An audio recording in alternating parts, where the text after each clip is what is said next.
Welcome, British Gentry, and, well, that's it, really, to episode 372 of an Unearthly Podcast, streaming live on the 23rd of September, 2020, and featuring Black Orchid, written by Terrence Dudley, and starring Peter Davison as the Doctor, Matthew Waterhouse as Adric, Sarah Sutton as Nissa, and Janet Fielding as Tegan Jovanka. I am Bill Sylvia, the Man in Black, and for some reason, 60 degrees outside made someone decide to turn the heat up to 80 somewhere in this building. With me are Randy Ronson McCulloch. I don't know about you. I have a fan going, so I have no idea what they're up to. Mad Matt Winchell. I too have a fan, and I'm out of drink. And Thomas Fireheart. I'm seeing double, 4 Nissas. Got double vision. But yeah, it's really weird walking through my apartment because you have the super strong AC in the living room. The places that aren't near that are like 80 degrees, and then my bedroom has the fan in it. Yeah, you might need a couple of internal fans to blow that AC into the other rooms. If it's going to be like that all winter, I might. Yeah, because that's what we have to do here. We've got, the big freaking unit wall AC in the living room, and then the bedroom has to fend for itself. The funny thing about it is I'm pretty sure the apartments below mine are only used by maintenance. I don't think anyone actually lives below me for the heat to rise like that. So it's really weird. Well, how is the heat done in your apartment? I do not know, but I know that there's like a ventilation system piping it into each room rather than it being like radiators or anything. Okay. I had an apartment building a while ago that used a radiant heat system, which means there were like hot oil pipes between the floors that provided the heating. And we were of a three-story apartment. We were on the second floor, which meant we got the heat from the pipes above us and the heat from the pipes below us. Dead of winter, 102 degrees in the apartment with us, unless we had the windows open. So it's basically the majority of the heat vents seem to be in the ceiling of the hallway where the bathroom is. So it's like the majority of the place, the ceiling is one height, but then when you go into the hallway, it's lower. And if you notice, that's all the vents come off of that part of the ceiling. So it all seems to be centralized around that area. So it's whatever's above you. Maybe, yeah. Who knows? You'd have to ask your management. I had an interesting weekend. Aaron was down all week with a backache. So normally, we go Saturday or Sunday for grocery shopping. Aaron didn't get it done till yesterday. So I was down to bare bones on what I could eat. It was just like, oh, fuck. What do I got left? I'm almost out of this. I've had Instacart do my grocery shopping for the past 6 months. $10 a month plus tip. Then again, Bill, I shouldn't be surprised that you phone in your groceries. You're the one that can't talk to a person to order a pizza. I'm just saying, it's a little silly. Yeah, we had this conversation when he moved. The fact that he needed to use an app to order a pizza. You can't exactly call up Stop and Shop and be like, "I need a chicken." Dude, I've called up Pizza Hut so many times going, yeah, I'd like a large Badger special, hand tossed, and breadsticks. Did you want a drink with that? Yeah, sure. Throw in a Mountain Dew. I don't say that anymore, but wings, an extra dip. Though I will say, when I used to call pizza places over the phone, they never applied coupons. When you do it through an app, then apparently the places you were from were scum. Yeah, because the Pizza Hut around here always did that. But Pizza Hut always did. Gumby's is always used to do it. Sad to see you go, Gumby's. Oh yeah, they're I don't think there's any more of those around. Yeah, they're all gone. I loved the Pokey Sticks. I'd buy a huge one of those and like feast on it for days. Gumby's was a local pizza chain around here. I don't think it was ever spread outside the Madison area, but it was pretty ubiquitous around Madison in the 80s, 90s, and 2000s. Did it have any relationship to the green claymation dude? Yes. That was their mascot. Yes, that's why it's called the Pokey Sticks. Do kids these days still know about Gumby? I'm sure they do. A few Fairly. of them. I mean, I feel like there's been a more recent version of Gumby, but I wouldn't.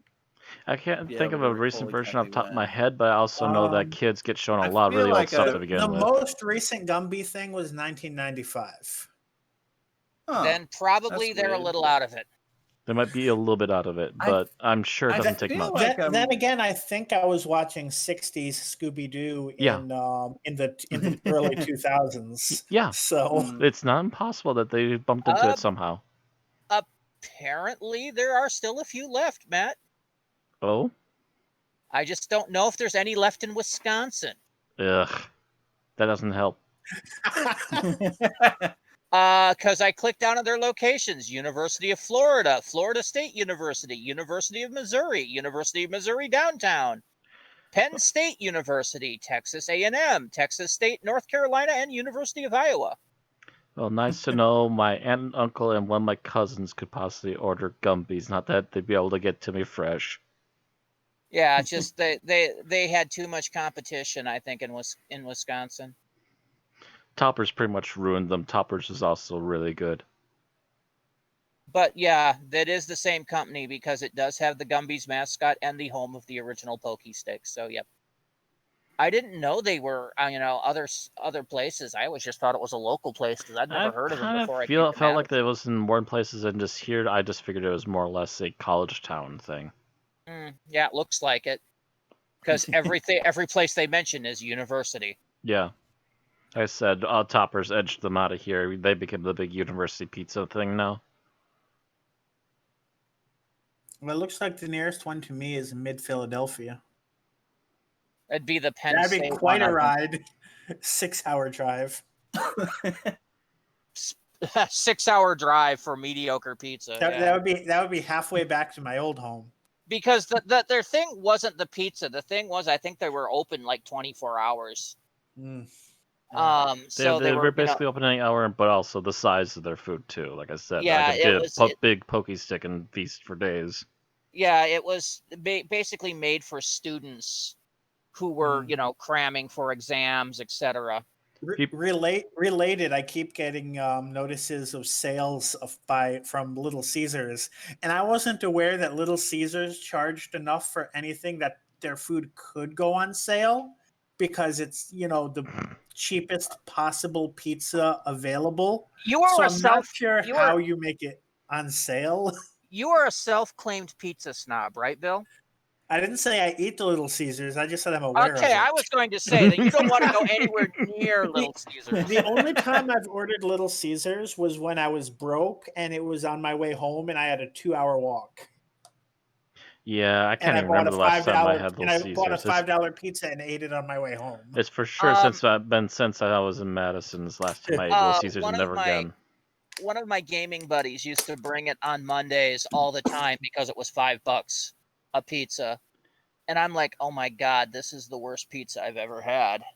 And I've had some shitty pizzas. I think it's actually better than AMC Theaters pizza, which charges twice the price for the same size. I don't know. I've never eaten AMC Theaters pizza. Yeah. I did once and I swore never to again. I do take it back. There is a brand of frozen pizza that I eat Little Caesars over. And that was the kind of frozen pizza where I could not tell the taste of the crust from the taste of the cardboard. I'm sorry, no, I can't eat Jack's. That's the brand. I can't eat Jack's. The only one I can eat is their cheese fries, only because I can doctor up their sauce with better sauce.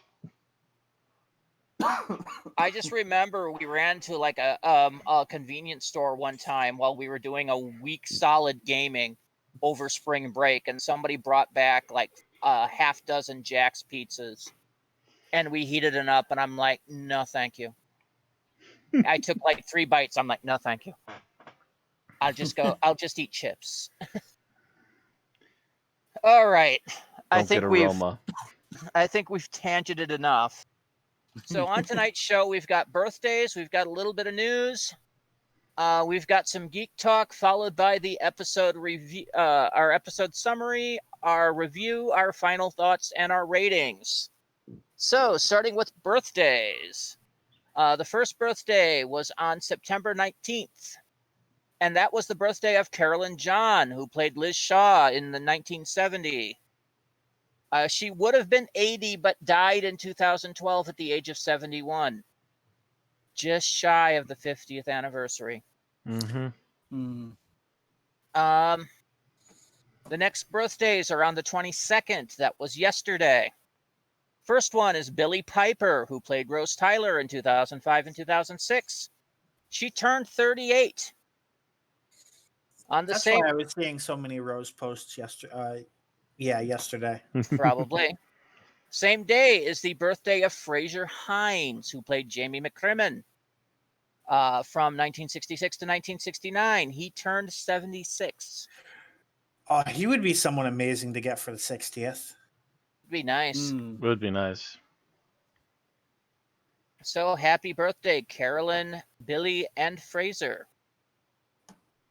All right, in the news, the Radio Times put out its annual favorite doctor poll this year, and topping this year's favorite doctor poll is David Tennant. I love how Radio Times says filming starts soon isn't news, but Radio Times says David Tennant is popular is news. Mind you, this is a poll. The interesting part, I mean, they basically poll their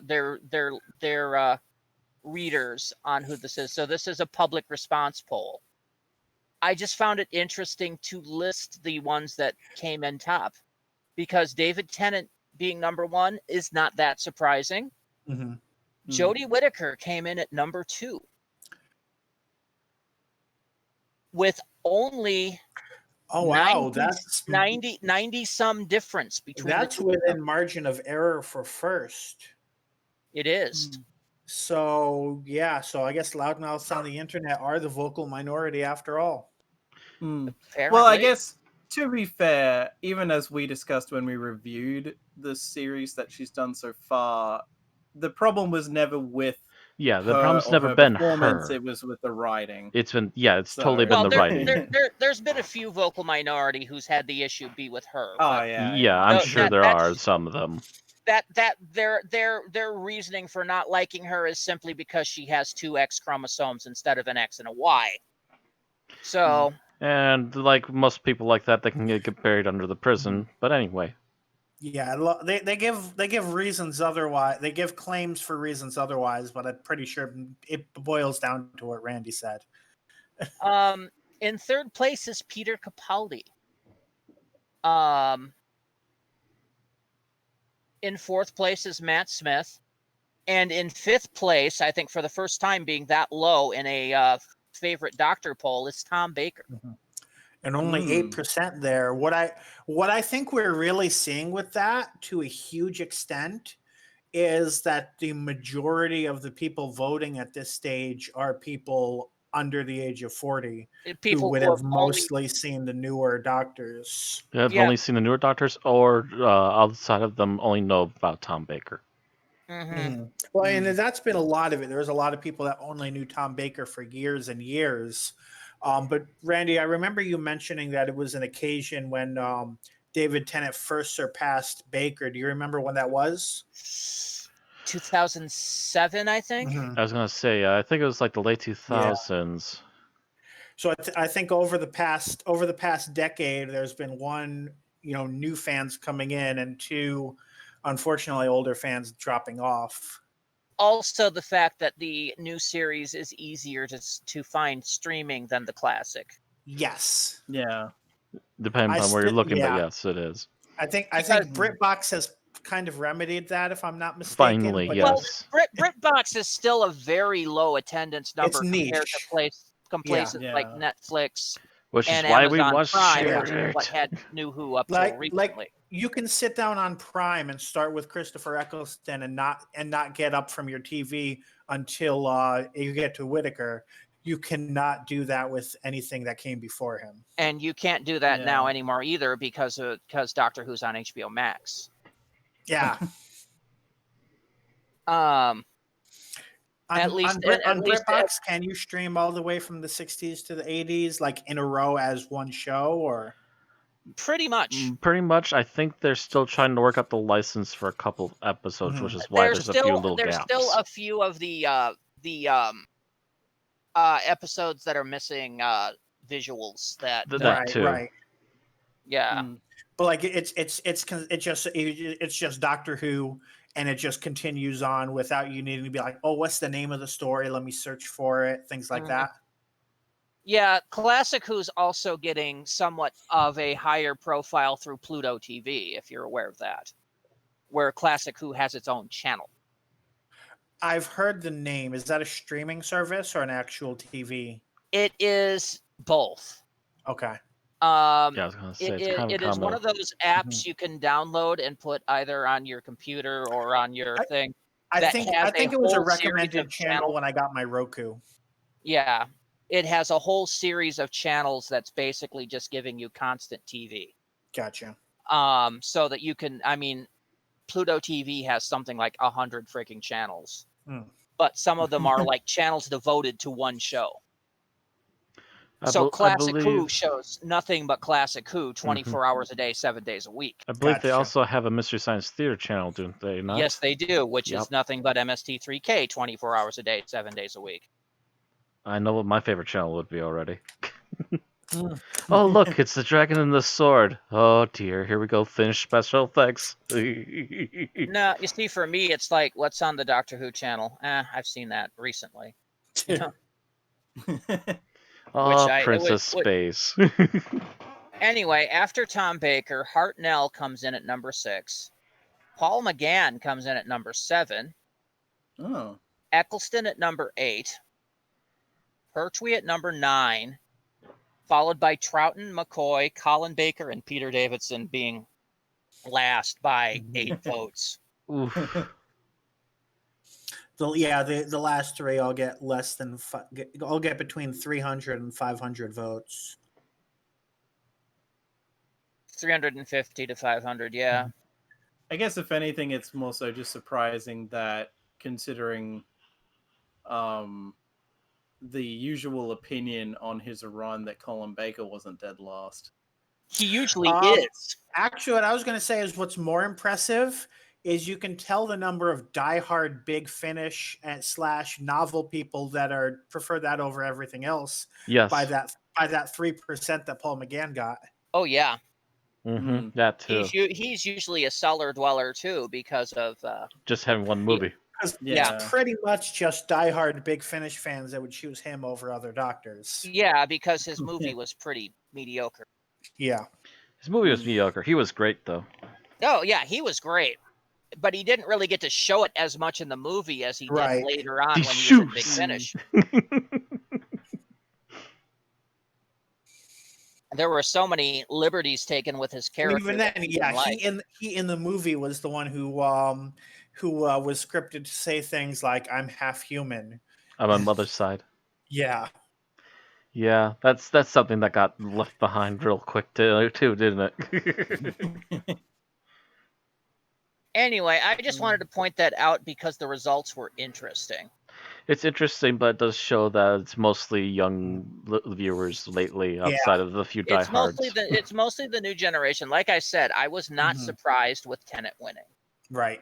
I was surprised with Jodie coming in number 2. I'm really surprised at Jodie and Capaldi both being top, especially when at least people looking specifically at ratings numbers, those it tends to be Capaldi era did not do especially great. Whittaker era, except for her first couple episodes, have not done especially great in terms of raw viewership.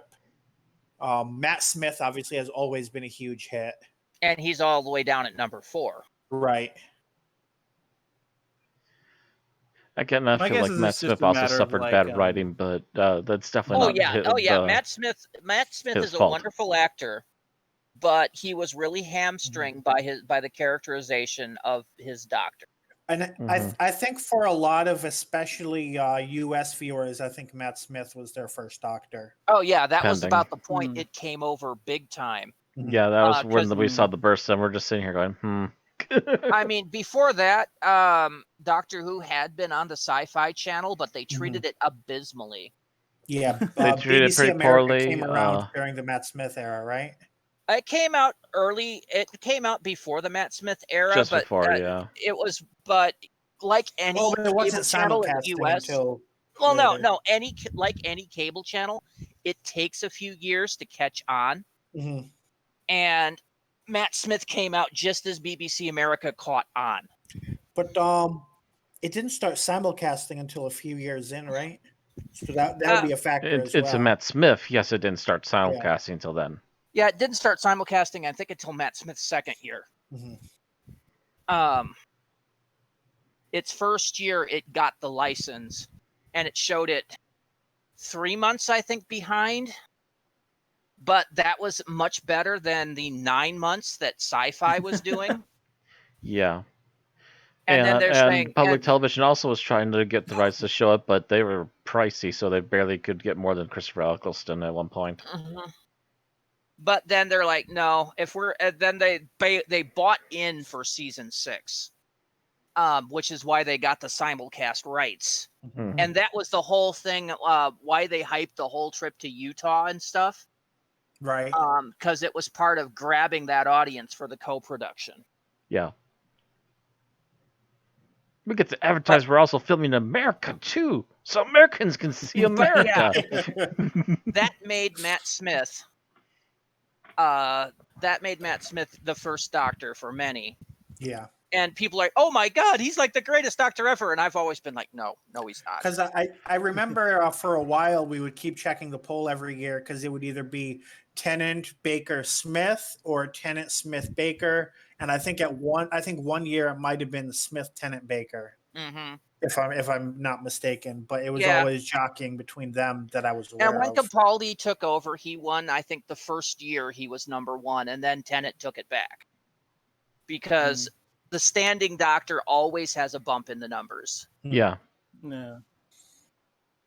I guess in a way with some Doctors being higher than they might normally be, it's just, well, it's 2020. What else are you gonna do? People rewatching older stuff and being like, "Oh yeah, I actually really enjoy this." Yeah, if they do this poll again next year, it'd be interesting to see what the numbers are like because people would probably be bored watching New Who and they're like, "What's old Who like?" And they might be surprised if they have an easy way to access it. Yeah, things are going to be interesting. On. Well, they did finally get BritBox recently over in the UK, so. The thing is that the UK had its own method of watching classic Who. There was some other thing over there that had it, so that wasn't really an issue. And if anybody was aware of classic Who, it was Britain. The average American that saw Doctor Who thought it began in 2005.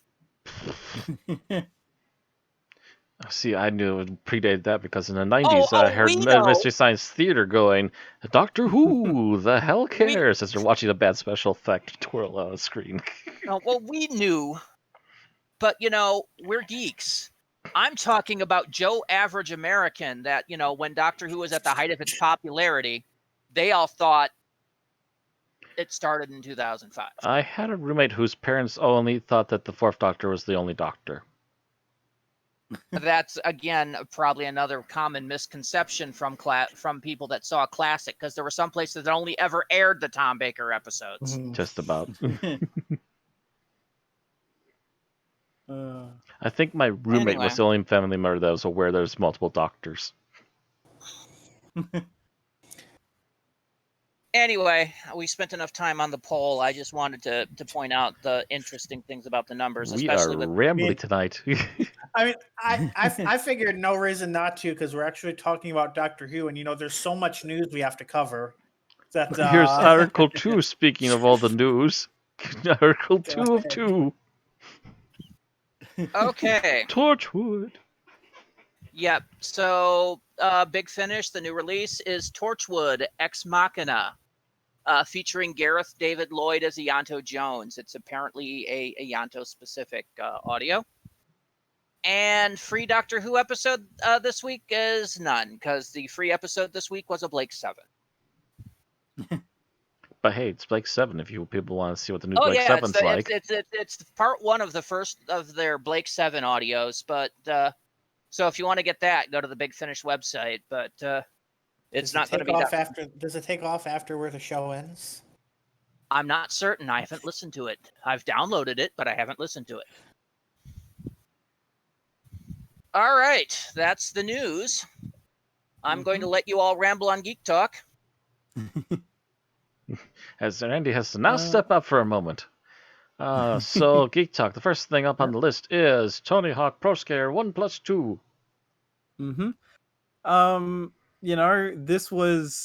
When this was announced, like earlier this year, I kind of lost my shit because I grew up on the original Tony Hawk's Pro Skater, which for some reason in Australia, and I'm assuming Europe, was called Tony Hawk Skateboarding in Australia, despite the fact that all the subsequent games were reverted back to Pro Skater. So you had they didn't know what skateboarders. They didn't know what skaters were in Oz.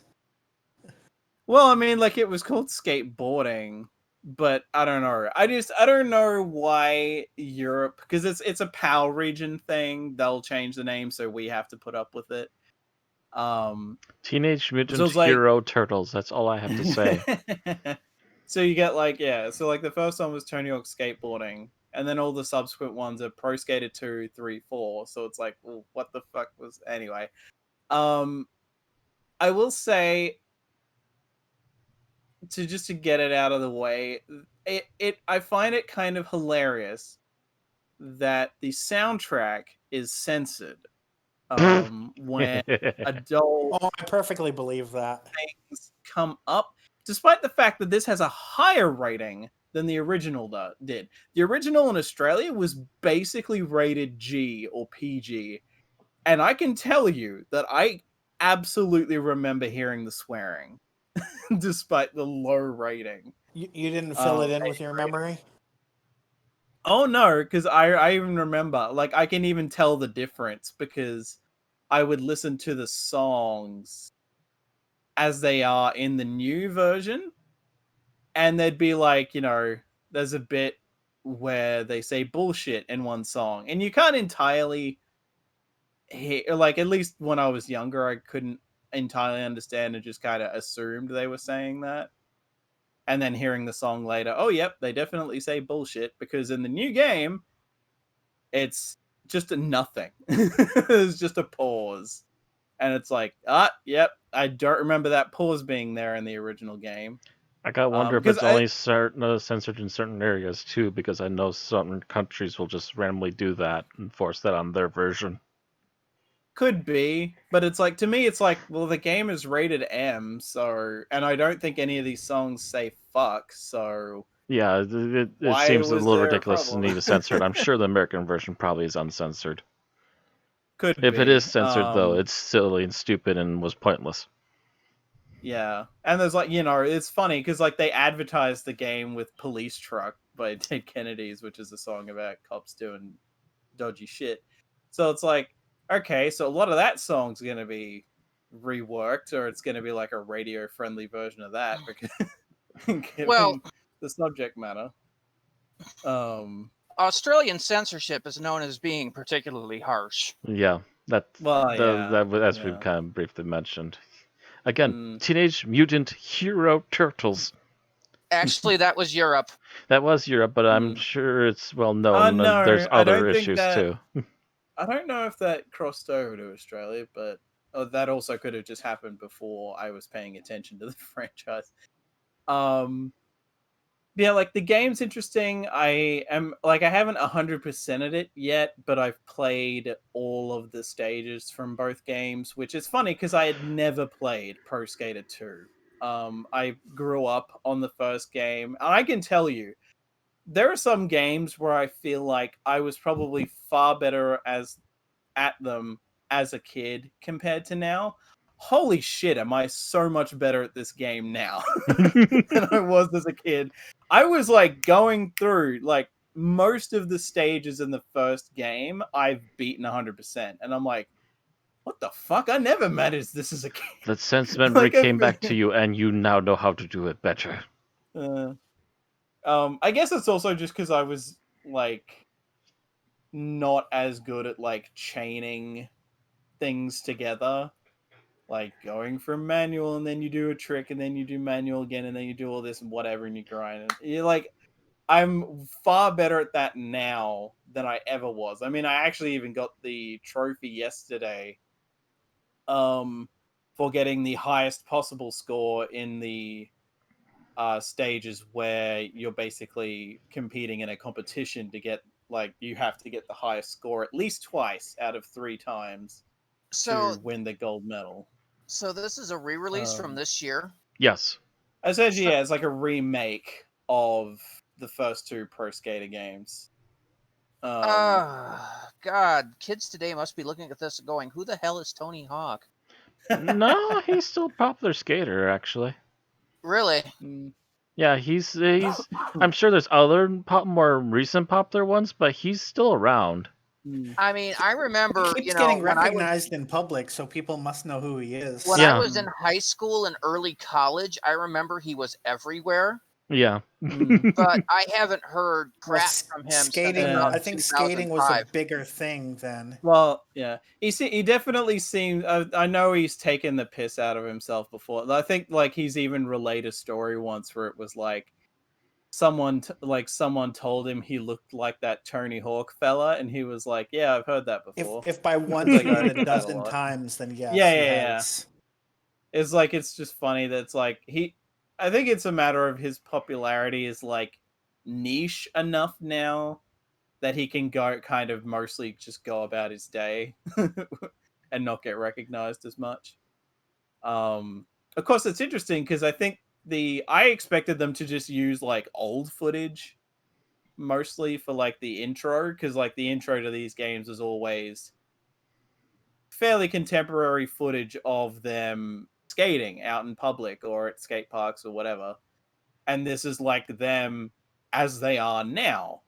Like all these skaters at the ages they are now. So they updated them all. Yeah, and that is kind of a funny hips thing. And whatnot.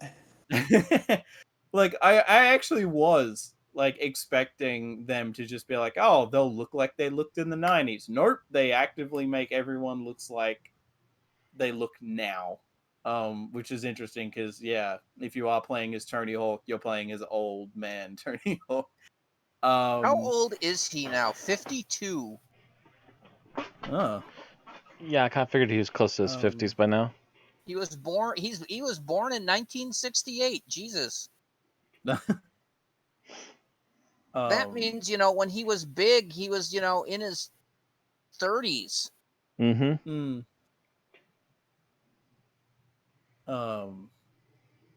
And yeah, well, those games kept going for quite a while too. I think the last major one before the failure that was Pro Skater 5 was like 2008, I think, around then maybe. Something ish. So basically, he was pretty much popular from what the entire time I was in school. I will say that I believe I had heard about the remake for 1, 2, and I was sitting there going, I don't have a real stake in Tony Hawk stuff, but for the fans, I really do hope that they actually pay attention to what happened with the last one and don't fuck this up. Oh yeah, there's like, otherwise the company might as well be lighting money on fire. Yeah, this really did feel like a make good for that. I mean, I did not bother with Pro Skater 5, though to be fair, it was because by the time I was even aware it was being made, it was released and all the reviews were hot garbage. Yeah. So I was just like, well, I dodged that bullet. Whereas with this, it was like, I paid for a collector's edition that came with a skateboard that I'm never going to use, but the board looks cool. So I thought, fuck it, why not? I'll take it. Just I mean, it you, was still you just got the mental image of you in your 50s, just going, "I'm gonna use it," and just slowly skating down the sidewalk. Yeah.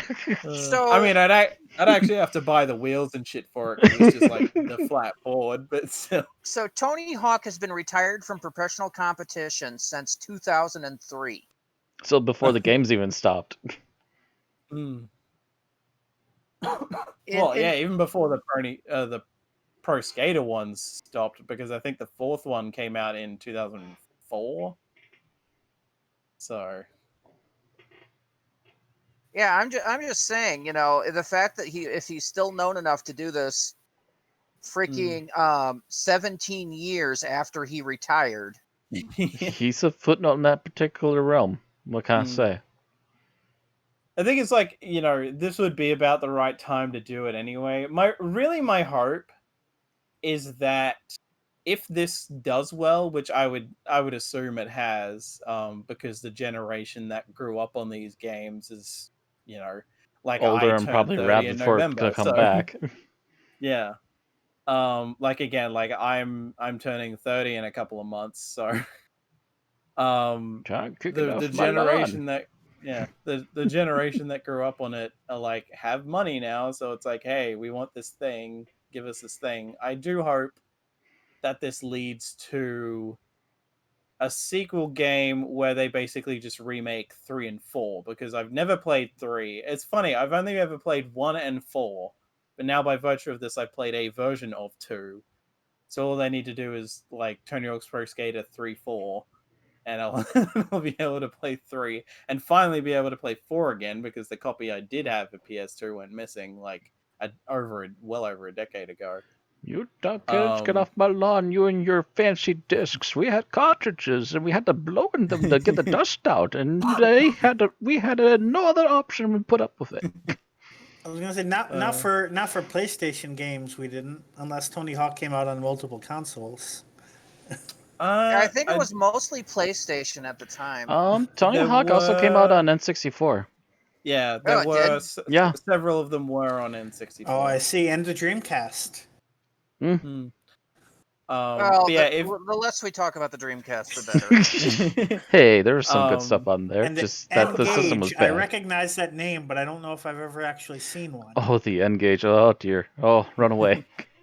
Run away. But yeah, like if like I'd recommend this to people who hadn't even played it, because I legitimately had very little to no interest in actual skateboarding, but the skateboarding games I always enjoyed playing.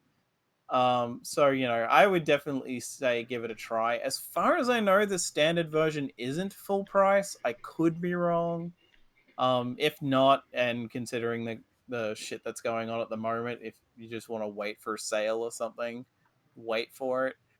But yeah, I would definitely say this was definitely worth getting, and that, yeah, like as I said before, this really does feel like they were like, well, sorry that we fucked up Pro Skater 5 so bad, so here's this instead. Whoops. We can fix this. Yeah, that was a different development company. So it's like Pro Skater 5 was Final Fantasy 15, and this is Final Fantasy 7 Remake. Well, between Pro Skater 4 and Pro Skater 5, 13 years lapsed. And the Tony Hawk license went from a company called Neversoft to a company called Robomundo. And the one who did this one was Vicarious Vision, so it's right. And this is what's referred to as the post Robomundo era for that. And this is the second game. The previous one was done by Maple Media, and was Skate Jam. Pretty much the publisher has always been Activision, but the company making the games has switched. Oh God, it's being published by Actiblizzard. Oh yeah, like you have fed money to Satan. Yes. Even since the first one, Activision has been the publisher. I'm pretty sure this wouldn't run on my computer because it uses the Unreal Engine 4. And my computer can run it, but it chokes on it. So I know I said we didn't have a ton of news, but I feel we've probably passed.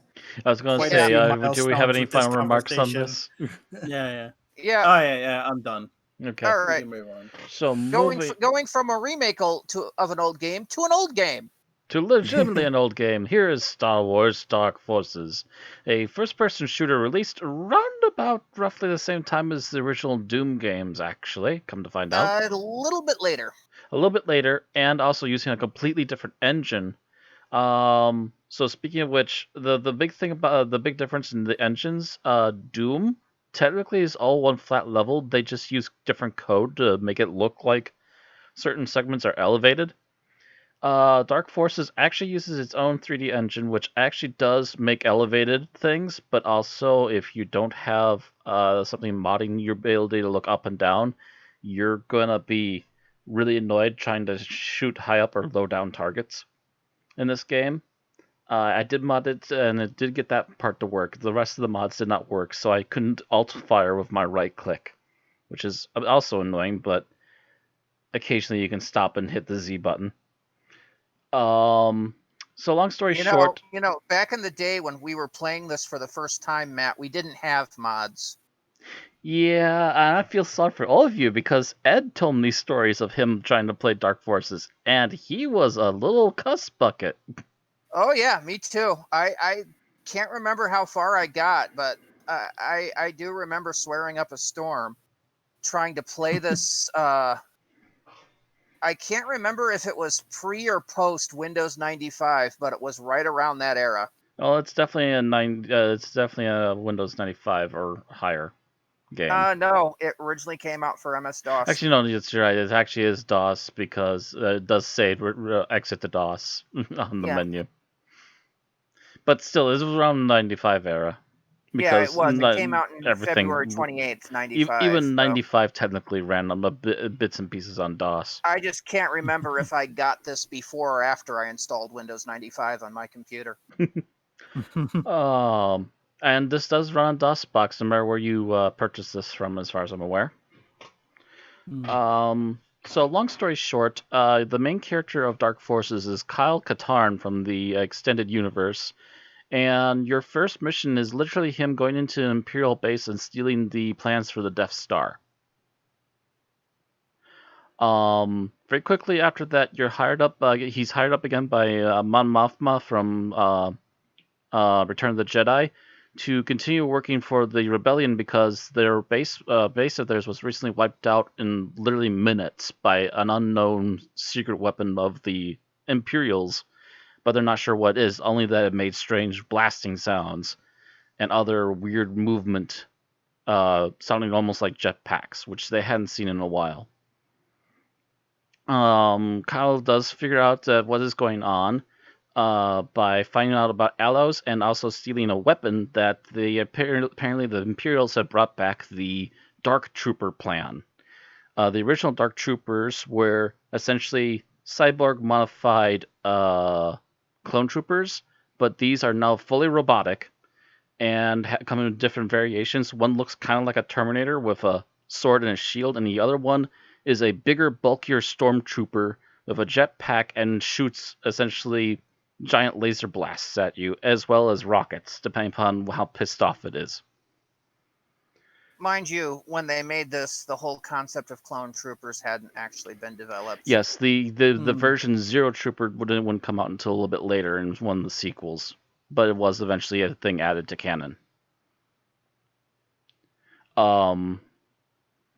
So basically from there on, after you find out that it's the Dark Troopers and that they're going to be a huge threat if they are allowed to continue the mass production, Kyle is hired up to continue seeking out the different parts of how the Dark Troopers are made and essentially blow most of the production to Kingdom Come, and also finally take down Arkhammer, the mobile production ship where the Dark Troopers themselves are being produced. In the end, which I did finally finish this game, you are rewarded at the end with one of those pendants, almost kind of like the ones at the end of episode 4. And Kyle takes off in his ship again. But moments before this, as the Arc Hammer is blowing up, there's a cutscene where you see Darth Vader, and he comments that he realizes it's Kyle Katarn, and that he senses the Force is strong within him. Obviously hinting to a possible future for Kyle, which he does have his own series. Even though it started off as the Dark Forces series, eventually this franchise would turn into what is called the Jedi Knight series. I was going to say, when I looked it up, it did say the sequel was called Jedi Knight Dark Forces 2, so... Still not as complicated as a system of titles as the Rambo series. Oh, I yeah. think the third one was called Jedi Outcast, if I recall. There is Dark Forces 2, Yeah, I think it was like Jedi Knight 2, Jedi Knight, Outcast, then or there's something. regular Jedi Knight, then there's Jedi Academy, Jedi Outcast, and I think there was one or two others I'm forgetting. Dark Forces 2, which was Jedi Knight Mysteries of the Sith, which was an expansion for Jedi Knight. There we go. Jedi Outcast was the third, and Jedi Academy was the fourth. Right. Jedi Outcast is the say- one time where Kyle Katarn is actually possibly leaving the Jedi Order, but apparently by the end of those events, he comes back to being part of the Order again. Yep. Jedi Knight was made 2 years later, 97. The expansion in 98, and then Jedi Outcast was made in 2002, and Jedi Academy was made in 2003. I was going to say at least some of those names are familiar because I think some of them, at least one of them, got a PS4 port. I forget if it was more than one, but I think Jedi Academy got a PS4 port. Okay. The another difference between them is the fact that the first two games and expansion were made by LucasArts, and then Outcast and Academy were made by Ravensoft. Yeah, I was gonna say the first one was made at LucasArts, and I think somewhere in the middle they must have switched over because I knew Ravensoft took over for that for a while. Mm-hmm. By the way, for those that don't know, me and Randy are from Madison, Wisconsin, and that's where Ravensoft is based. Second point, I used to live about a block and a half from the Ravensoft building. Yep. Which is why we were able to get them to come over for conventions and stuff once in a while. Yeah, when everything they did was not under an NDA. And not just COD. Okay, so it was Outcast and Jedi Academy both got PS4 ports. That's what it was. That One makes a came little more out- sense to one- me, that there'd have at least one more came than one. out. Yeah, one came out last year and one was released. Academy was released this year.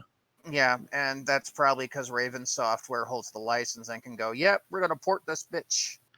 Yeah, if you're going to get a Dark Forces and Dark Forces 2, EA would have to give you the stamp on that because they own technically everything that LucasArts made.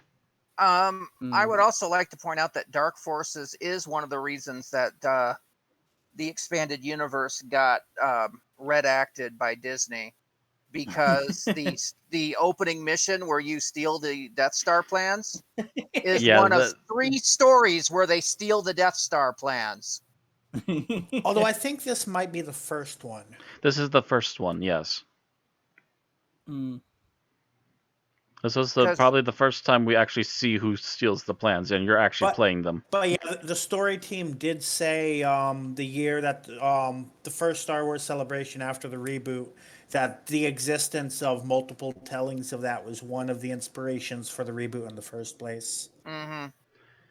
It's like, if you've done this, if you've made multiple stories where you do the same thing with different people, you have an issue. So we're wiping all of that and establishing all of this ourselves. I mean, the official Star Wars Encyclopedia retconned it as they each found a portion of the blueprint. That would actually be the plan I would go with, is that they all found a portion of the plans that they needed to make the whole. It wasn't I would just say making the same story again instead of making a movie based on the same premise 2 years later. I mean, there was a bunch of reasons they had to do the retcon. That was one of them. Yeah, I think there also, I remember reading a thing that, like, back before the prequels, there were, like, multiple explanations as to what the Clone Wars actually were. Oh yeah. There were. Kind of. It's the idea, the name Clone Wars came out decades before George Lucas knew who was being cloned.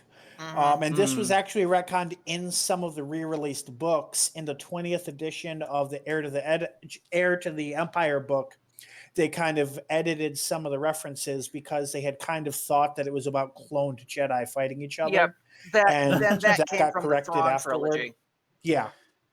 Mhm. So when George Lucas figured out who was being cloned, they kind of had to retcon some of what had been written about the Clone Wars. Also, the fact that they didn't realize that Sir Alec Guinness was only supposed to be like 50 and thought that he was like 80. So when the Clone Wars happened, got retconned as a result. Everything suddenly changed because people had made assumptions. Yeah. And basically when Disney came out, they looked at all of the stuff that had come out for Star Wars and went, well, this is a mess. I still kept Kyle because Kyle sounds like he's been a pretty fun character, and I'm looking forward to Dark Forces 2 eventually.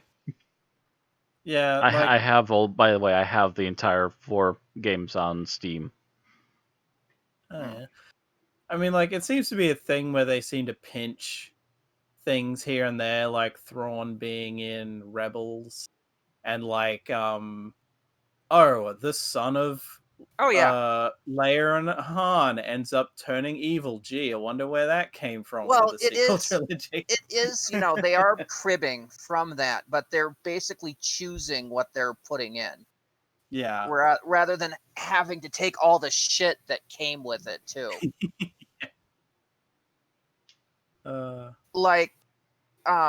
You'll notice. Anyway, I feel like this is talking politics. Yeah, we're going again. We need to stop. This cuts about as deep as if we were talking about the presidential debates.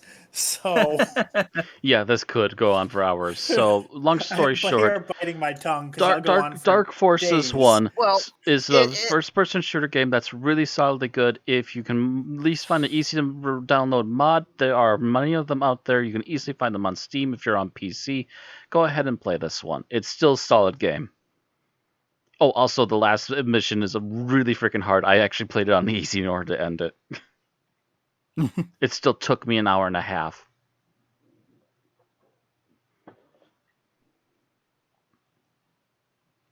All right. Anyway. All right. So we are up to the summary. Mm-hmm. Yep. And I'm pretty sure. Yep, that's you. Yep. All right. Stopwatch is ready this time. Ready? Yep. 3, 2, 1, go. Okay, we open on a man being strangled to death, only for the perpetrator to seemingly go into a woman's room next, but then randomly end up tied up on a bed. From there, we see the Dr. Tegan Nisranadric arriving in the English village of Cranley in 1925. As they leave the train station they arrived at, the Doctor is seemingly mistaken for someone else and taken to Lord Cranley's estate to participate in a game of cricket, which the Doctor handily wins them. A big deal is made about Nissa looking exactly like Lord Cranley's fiancée, Anne Talbot, who decides to dress exactly like who both of which decide to dress exactly the same when the TARDIS crew are invited to stay for a fancy dress party. As the Doctor is getting ready for the party, someone walking through his room leads to him finding a secret passageway that he decides to investigate, leading him to find the body of a man that we saw killed at the beginning. Someone wearing the Doctor's choice of outfit shows up and dances with Anne, only to take her back into the house and try to kidnap her, only for a servant to be killed trying to save her, causing Anne to faint. The Doctor finally runs into Lady Cranley and a Brazilian man named Latoni, and shows them the body, agreeing not to spook the guest by mentioning it. Anne wakes up and the second body is discovered. As the Doctor is now wearing his fancy dress costume when he comes downstairs, he's accused of the murder by Anne and taken away due to a lack of evidence in his favor. And they finally realize the Doctor isn't who they were expecting to show up due to a phone call. As they're taken away, they convince the cops to stop in at the train station, only for it to turn out that the TARDIS is no longer there, having been taken back to the police station that they are then taken to. They show them the TARDIS and use it to take them back to the Cranley estate, as the deformed man who's been sneaking around kills Latoni and starts a fire to break down a door, taking Nissa when he comes downstairs and fleeing back upstairs when cornered by everyone else. The man is revealed to be George Cranley, having actually come back from Brazil and being deformed by locals there and saved by Latoni and his tribe. The Doctor manages to convince George to let Nissa go, only for him to fall to his death when spooked by Lord Cranley trying to give him a hug.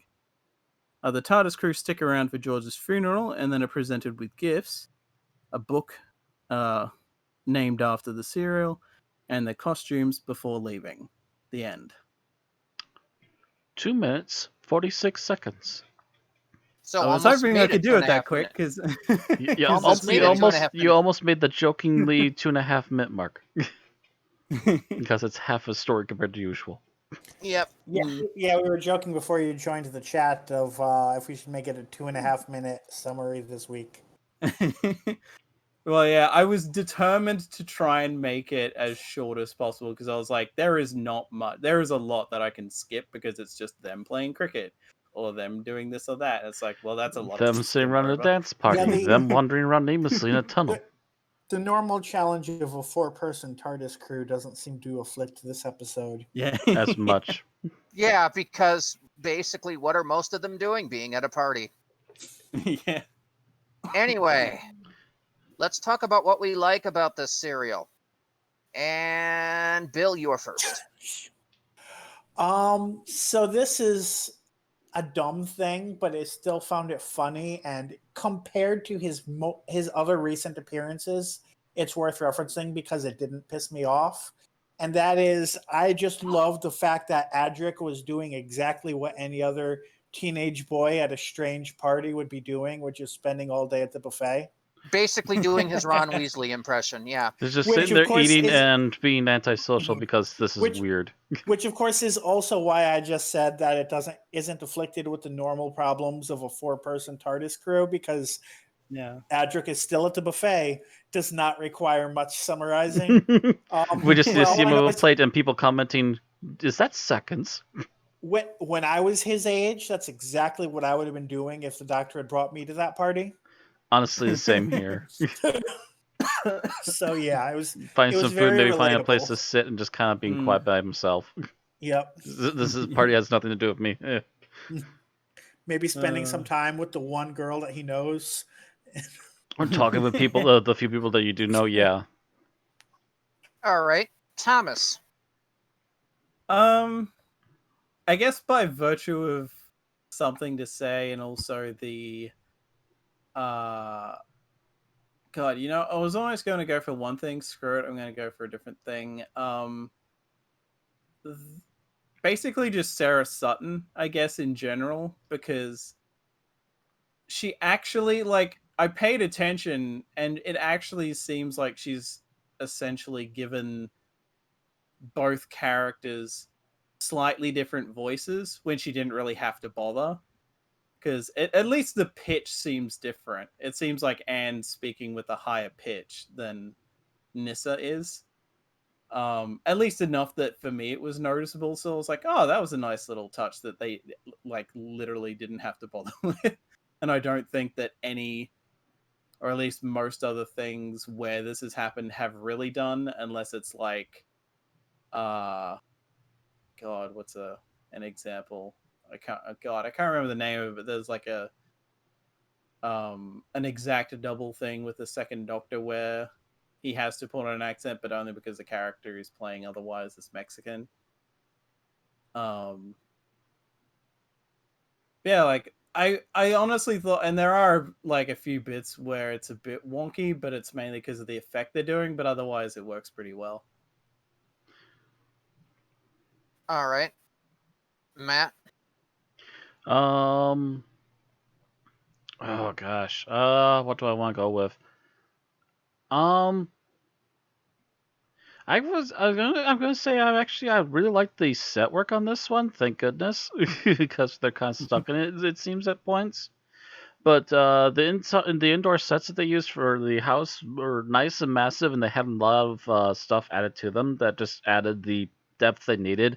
It's big and flashy and colorful when they needed, like the big main room and the stairs leading up. It's dark and narrow and almost claustrophobic when they need it in the creepy part of the house that most people shouldn't be in and stuff like that.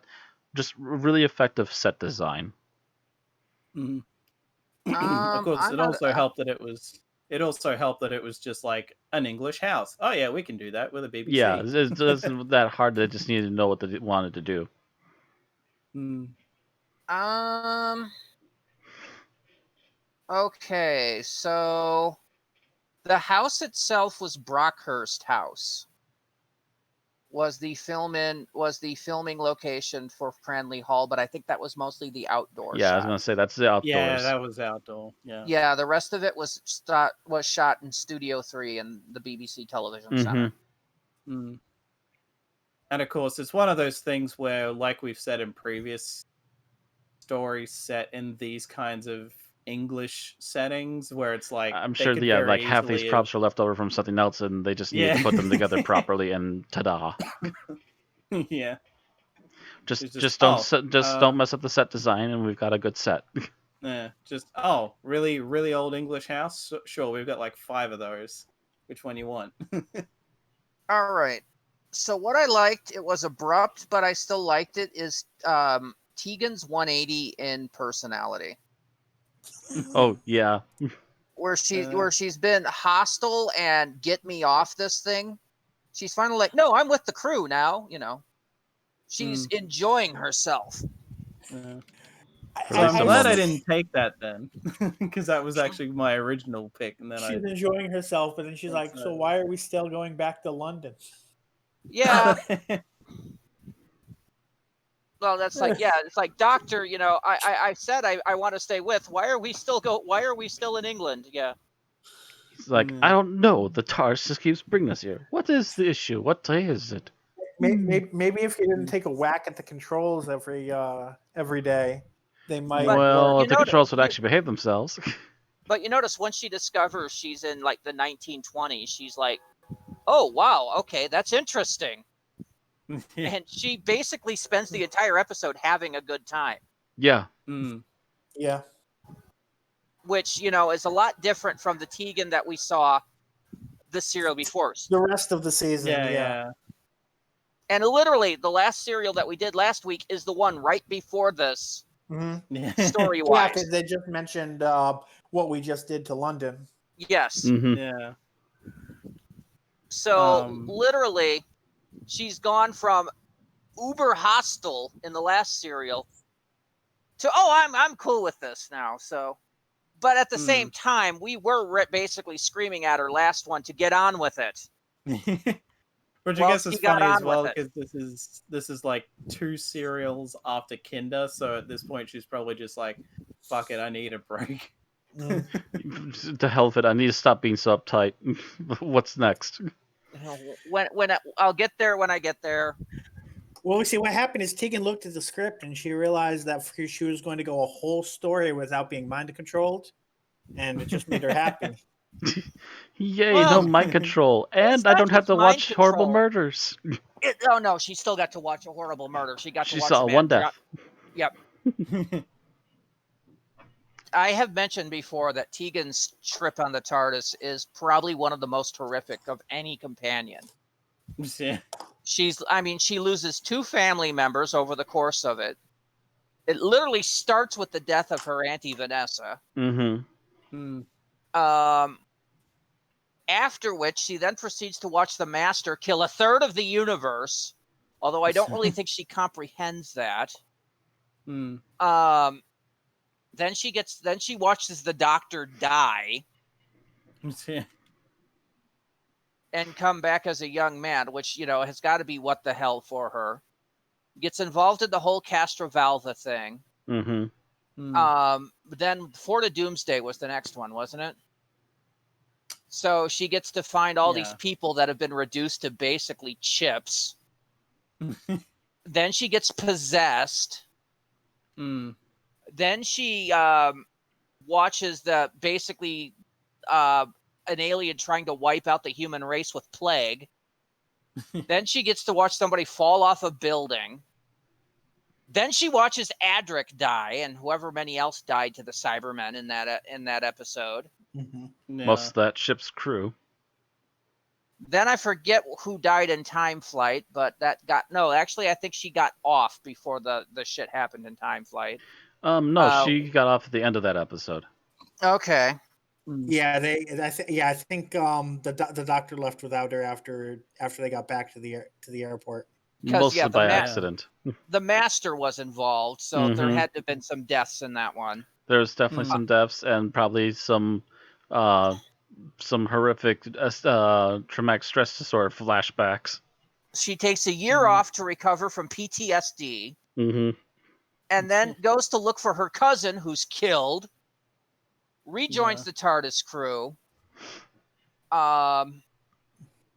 Picks up this little pissant bitch called Turlo. Well, admittedly, he's a pissant at first, but he does gradually start to warm up. Well, how much of that is after Tegan leaves?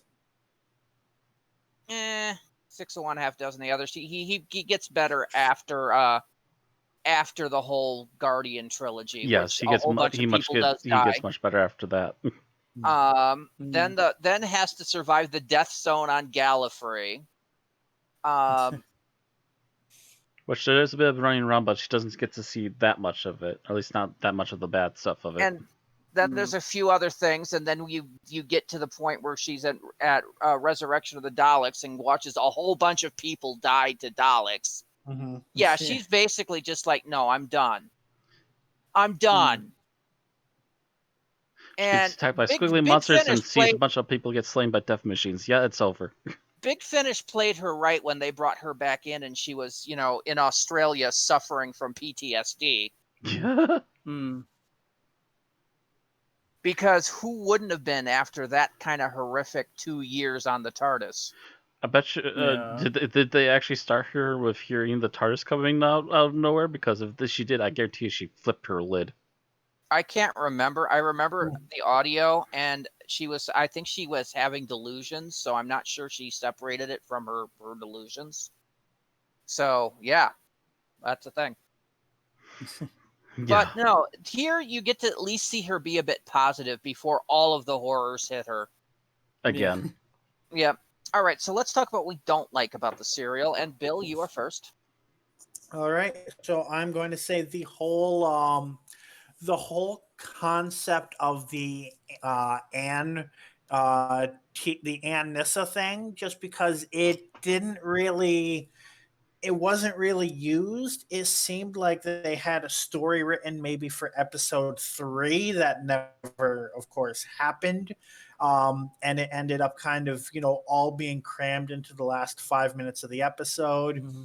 It had this whole thing with only Tegan knowing how to tell them apart that literally never gets paid off. And it just, I kept waiting for something to happen that never really happened. And then when it kind of finally got there, it was just underwhelming. Yeah. I think I remember reading that this was apparently originally pitched as a 4-parter, but they realized there just wasn't enough. Yeah, to really keep it going. So it's just so they slashed and burned, but they slashed and burned maybe a bit too much.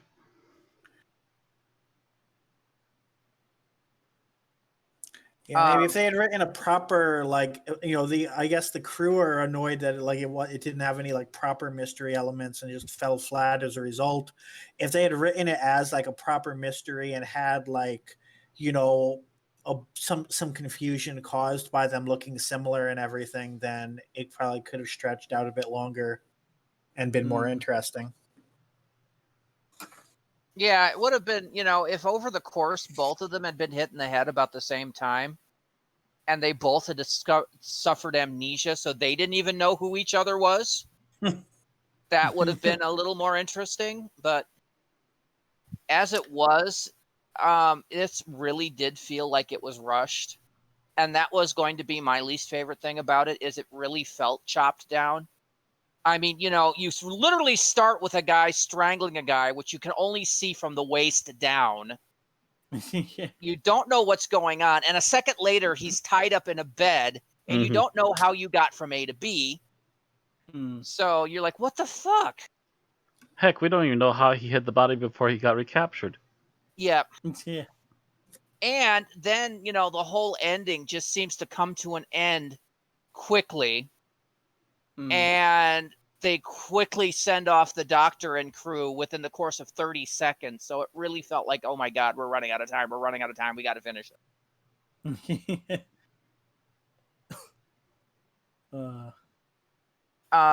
Anyway, Thomas, what was your least favorite thing?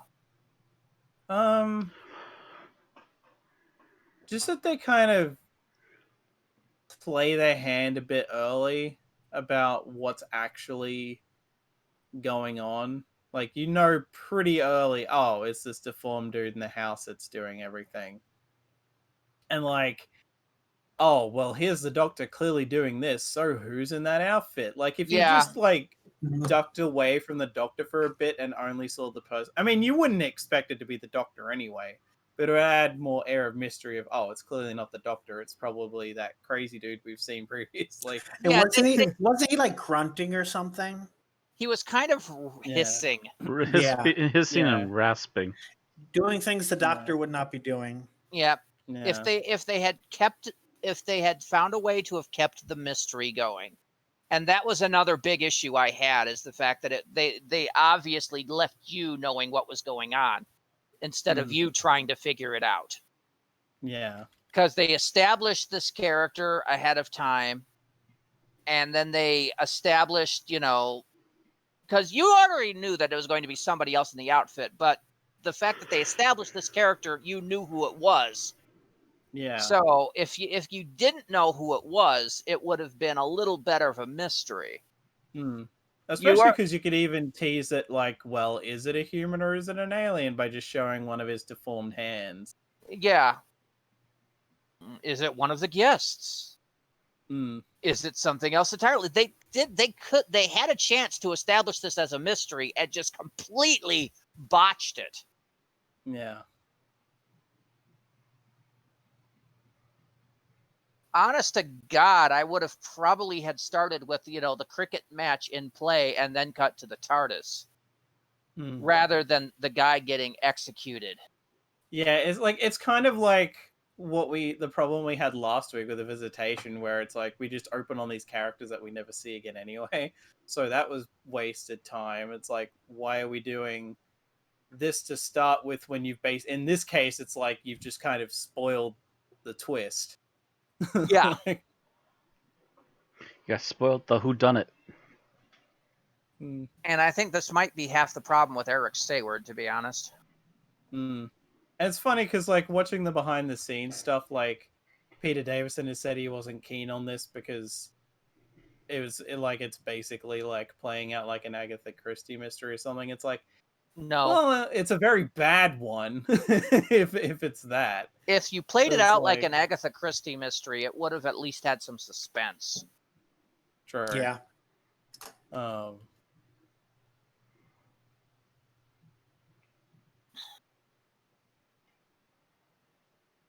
All right, Matt. Least favorite thing about this? I have to say that not the makeup so much, but the costuming was very uninspired. But then again, I feel like that's also just we have all these spare costumes, let's just reuse. Well, the costumes, I mean, they were 1920s versions of period costumes. This is essentially the flapper era. I will say, going by the behind the scenes, they were all, at least the ones the main characters are wearing, were original-ish designs. I think even like the woman who did the costumes for them even said that the one Tegan was wearing was like based on something that she wore as a kid or something like that. I mean, it was meant to be a costume ball. Although they really never established why they were having a costume ball. Yeah, that's also Yeah. a little bit I weird. guess it was to Yeah. celebrate the cricket match. Which they never really explained Which, either way. Yeah. I mean, I mean, I could like, understand it if they were doing it to celebrate Lord Cranley's betrothal. Yeah. But they don't on set either. Yeah, it is kind of funny because in that way, it just feels like we need an excuse for the Doctor to have an outfit that requires a mask. So, okay, let's Costume do ball, that. yeah. Yeah, they're sitting there like, well, what do murder mysteries have? Masquerades and murders. Yeah, it does seem to be a little hackneyed as to why, which is where I think a rewrite and a third episode would have been useful to establish, oh yes, well, we're having this celebration to celebrate Lord Cranley's betrothal to Anne.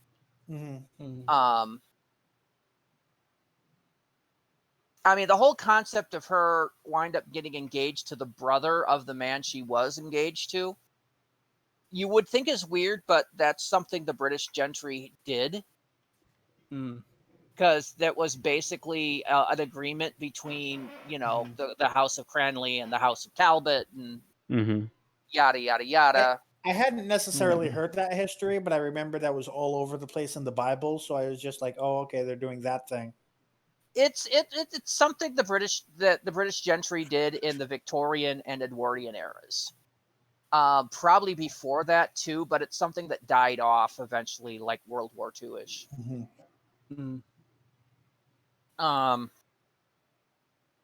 But yes, if you, it was also frequently the case that if a woman had been married and her husband had died, there was frequently, if they were in the nobility, the brother would marry the widow. Speaking of World War II-ish, we forgot to do the historical fact check. Oh yes, that's true. We did forget the historical fact check, which there really wasn't much of one, except for two anachronisms. One of which is forgivable, one of which is not. The first one, which is forgivable, is the fact that the police obviously recognized the TARDIS as their new police box 5 years before the Mackenzie Trench Mark II police box was released to the public.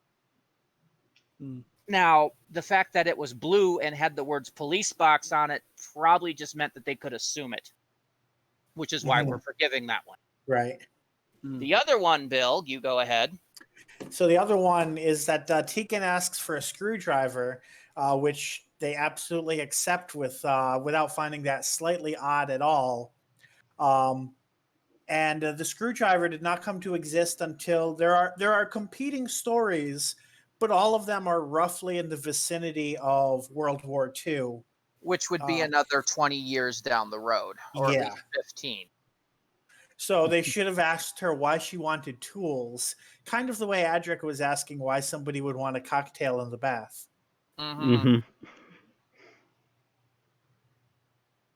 So there they fail, and that's, did not do the research.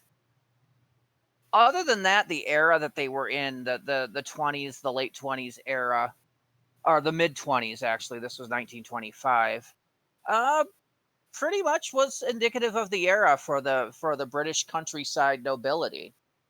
You get a touch of the flapperness with them doing the Charleston, but still mostly, respectful, conservative British gentry. So,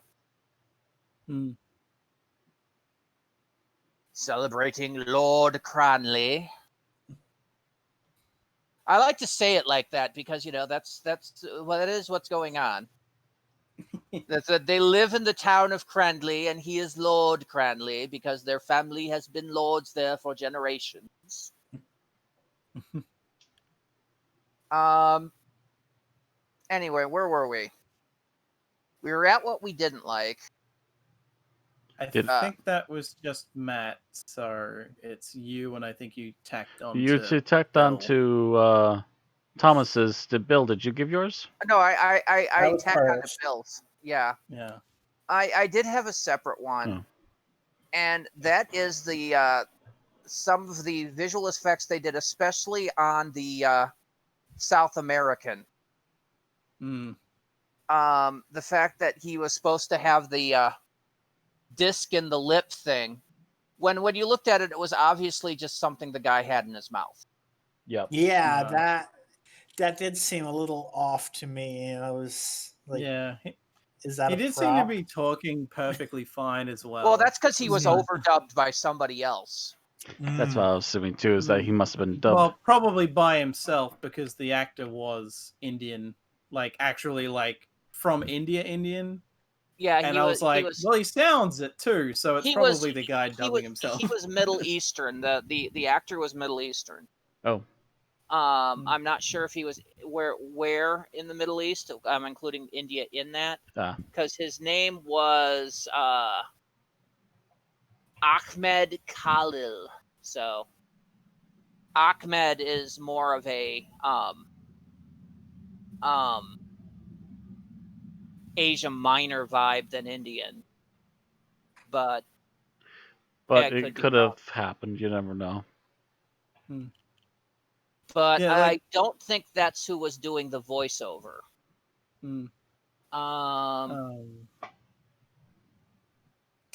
Yeah, had it. No, it was. He did have to have his voice dubbed in, so it was his voice. But yeah, because of the lip disc thing, you know, if you have to do it and the special effect looked that bad, just don't do it. Yeah, just don't do it. Yeah, I will say. I mean, this is probably my own ignorance, but like the whole time until they actually say that he's South American and then specifically Brazilian, I'm like, this looks like they just threw a bunch of like stereotypes of native people in a blender and just were that'll do. They did. I mean, the headband. Yeah, because I'm like, okay, is he Native American? Is he what? The headband, the weird lip thing that doesn't work, he the spoke beads. clear English as if he had lived in the country for years. Mm-hmm. When he was only supposed to have been there a few months since they got back. You could not have lived there long. You could not have spoken to enough people to speak English that well and not be like the local oddity with that lip. I don't know what you would call it. Is it? I don't know if it's modification, jewelry, whatever. Especially since like it's made kind of clear that only the direct family knows he's even there. Which is not enough people to talk to sound like a local. Yeah, I'm trying to figure out where this guy is from, if he was born.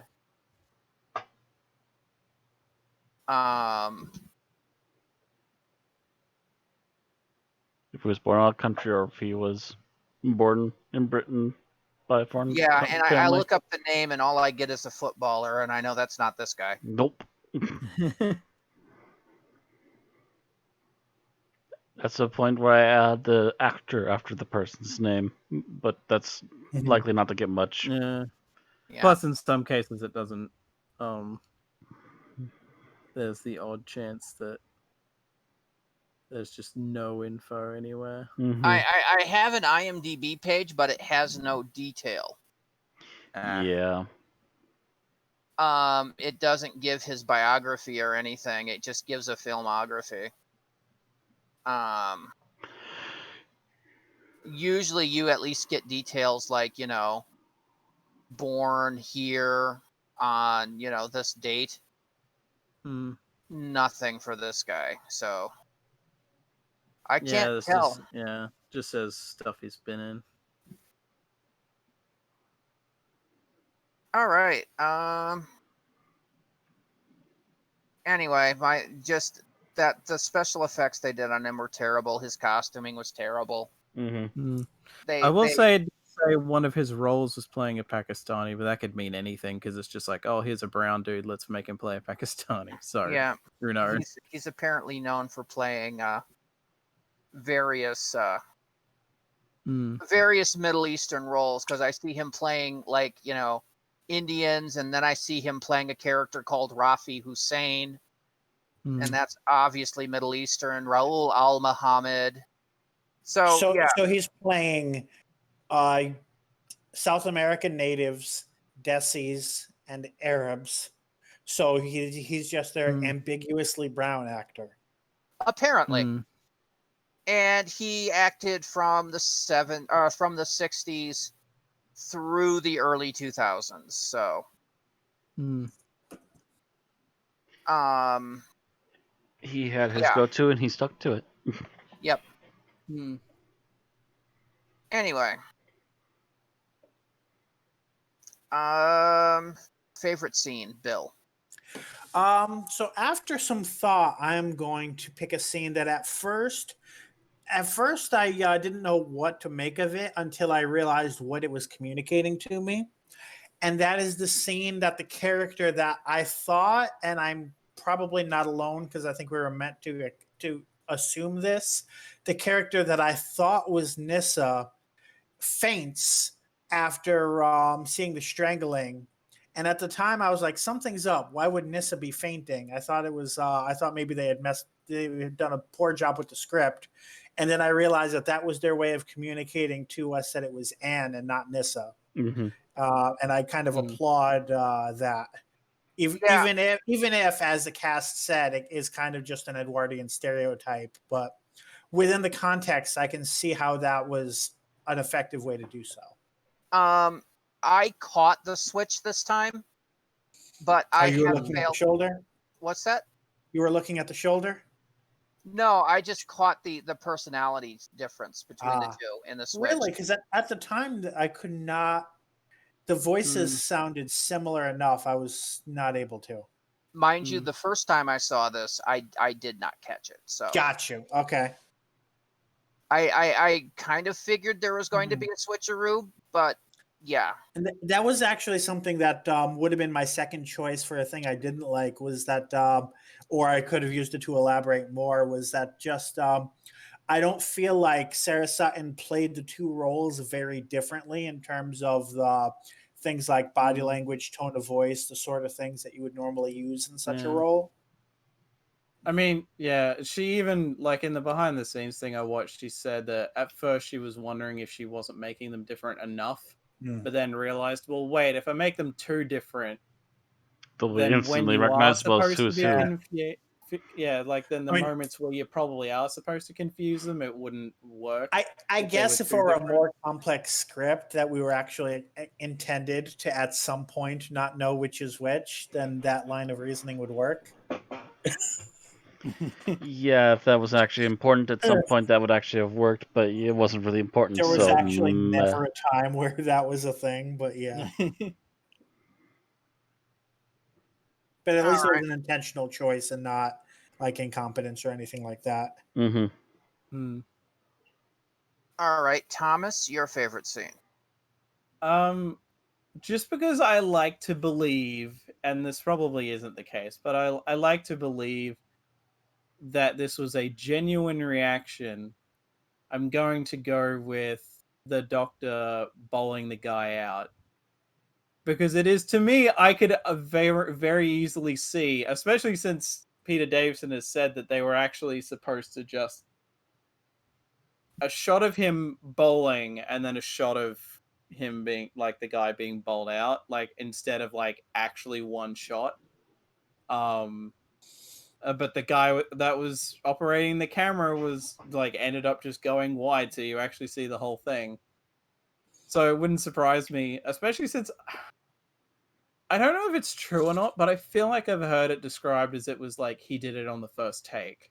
That's actually the way I've heard it too from his lips. That was they were planning to do multiple takes. They figured it would take a little while, but he'll eventually bowl the guy out. And they had planned to at least get at least one or two wide takes, and then the rest of them you would just do them off screen and be quick and easy.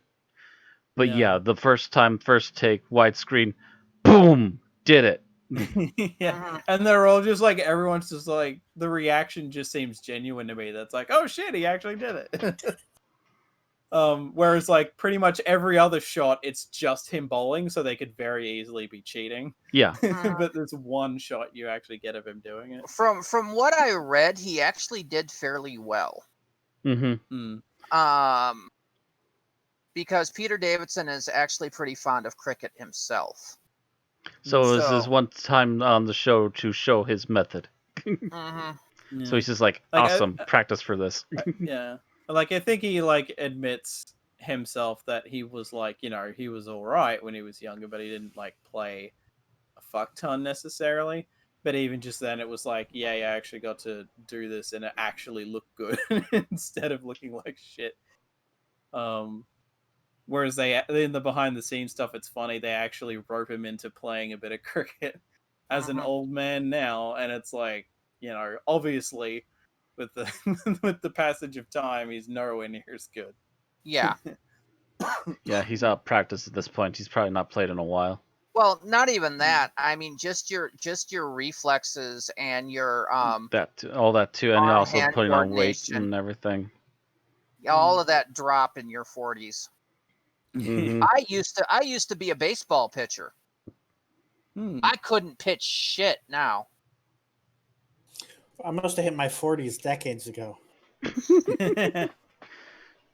I had a mean forkball when I was a teenager, and pretty much through my 20s. But I don't even think I could make a baseball to the batter's box now. Well, Bill, there is such a thing as being born with two left hands. Don't get me wrong, I have two left feet, so you can't catch me dancing either. And I never roller skated very fast. I roller skated okay-ish. I was a decent roller skater, but when I grew up, in this little village where like the only thing that we had to amuse ourselves was the roller rink. So We did have a roller rink where I grew up too, but also right off that roller rink, right in the same room was a giant arcade. I spent more time looking around the arcade games. I split my time between the two, but anyway, we're off topic. Mortal Kombat. So that was Thomas? Yeah. Mm-hmm. Yeah. Matt, your favorite scene? My favorite scene. The doctor in the backway tunnels looking around and fumbling about, just going, why do I always let the curiosity get the best of me? Mine.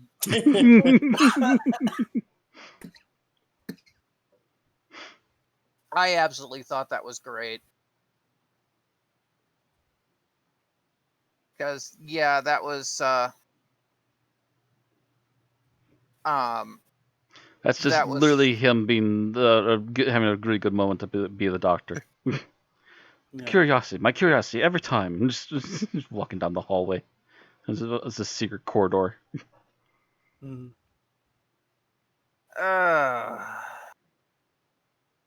Because it's one of those few times where you actually see the doctor talking to himself and,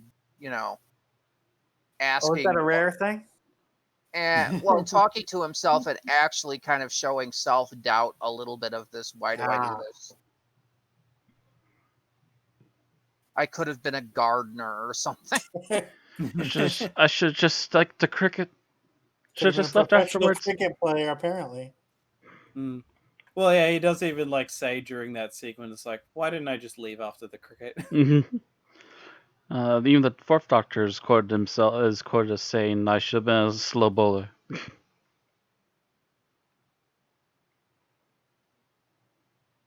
All right.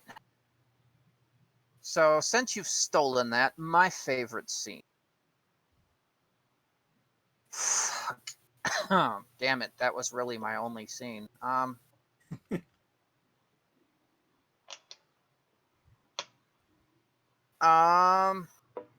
I guess Tegan doing the Charleston at that point, because again, that's Tegan enjoying herself.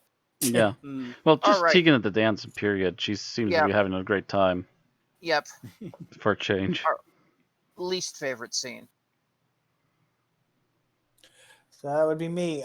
So I'm going to go with the scene that adds absolutely nothing to the story except for 5 minutes of filler, probably less. which again might have served a purpose in a 3 or 4-parter, but did not serve a purpose here. And that is the scene where they go to the train station and the TARDIS isn't there. And my main complaint with it is that they did not do anything with this. If they had used it to add drama, if they had used it so that, I don't know, maybe they get interrupted on the way to the police station, or the doctor gets thrown in a cell and then, like, after something happens, they find the TARDIS, absolutely no problem. But the fact that they go through all that, the TARDIS isn't there, and then the very next scene, oh yeah, we brought in a police box. There's no purpose to it. It was just a delaying tactic, yeah, for 5 minutes. It's And, literally the film Peanut. Like it's the kind of scene that an American show would have cut for a toothpaste commercial.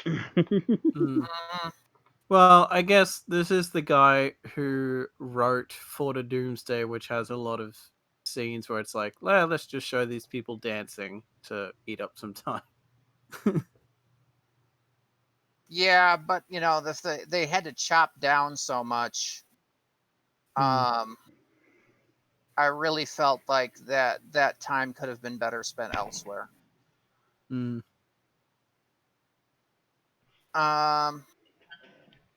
All right, Thomas, your least favorite scene. I'm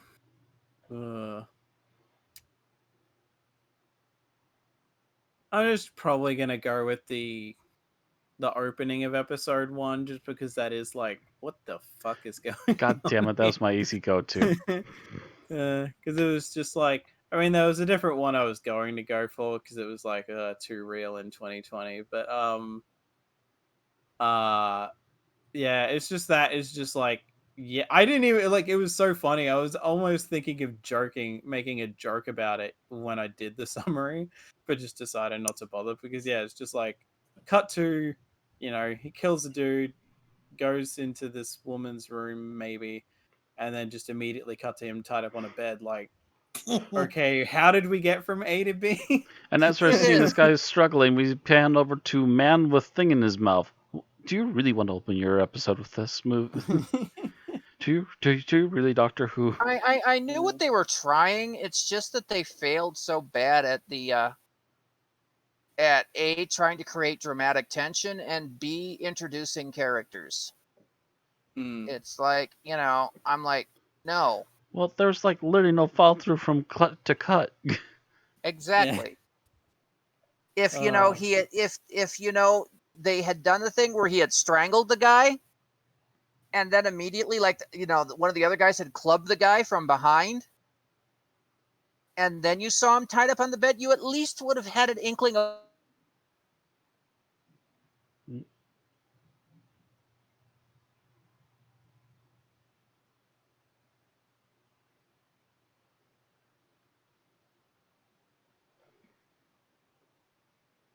Open with the strangling and then cut to the doctor arriving at the train station. Like, okay. Yeah, it's like, oh, we're doing a murder mystery, and here's the killer. Yeah. Oh, like, even if not to have him killed, it kind of would have been funny if they'd done a thing where, like, the guy is choking and sort of screaming, and you intercut that with, like, a train whistle. So it, like, transitions from one bit to the next. But whoever was directing and whoever was writing had absolutely zero sense of dramatic tension or mystery, which is not what you want in a story like this. I could be entirely wrong, but I think this is another instance where JNT has brought in someone who worked on All Creatures Great and Small to do stuff, but that might have been the director. Okay, so Matt, your least favorite. Oh, actually, yeah, I'm gonna go with that. The Chekhov's mole, which never is brought up ever again, except for very minor short references here and there, but never becomes important for anything ever. Yeah. It's like, they had an idea where that was going, and then it got written out in later versions of the script, but they forgot to remove that whole bit from the scene. Yeah, the whole unimportant thing that just literally padded an extra couple seconds for no reason, and it felt like it was the episode explained something important for later, and then nope, never mind. Mm-hmm. Just, All right. just weird and out of nowhere. Yeah, it was. Yeah, it was. It seemed important at the time. Well, yeah, maybe it was when you wrote the script the first time. It was important for the first draft, not the fifth. All right. My least favorite scene, I think, is the death of George Crandon. Yeah. The death of George Cranley, because it is such a rush job where it's like, you let her go, give me a hug. No, bam. Yeah. I'm crazy and I'm suddenly spooked. Yeah. Mm-hmm. Yeah. I have a power to crush a man's spine, although I'm suddenly frightened of you. Yeah. The thing that sucked to learn about that is they did that full legit, and of course, they set up all the cardboard boxes and shit. The guy clipped it. He didn't actually land in the center of that, like essentially the crash thing that they put That up happens for a him. lot actually with So, the crash he boxes. did, So he actually did fucking take that fall on his back, and thankfully he didn't die. I think he fucked up one of his legs, but otherwise, yeah, I would assume that maybe one of his legs got messed up and maybe he didn't quite land on his back the way he should have. But usually, even if they miss it slightly, they at least soften the impact enough that it doesn't freaking destroy them. Yeah, he, I think Peter Davison said well, we worked, me and this other guy that was in the story worked with him subsequently, so thankfully it didn't permanently screw him up or anything. So well, mind you, the guy's probably a professional stunt guy, and yeah, there's always they get paid because there's always a chance a stunt can go bad.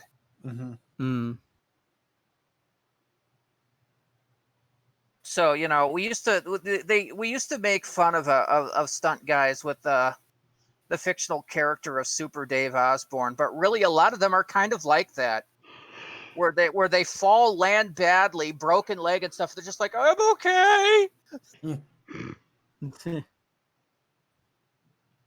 because that's basically what they do.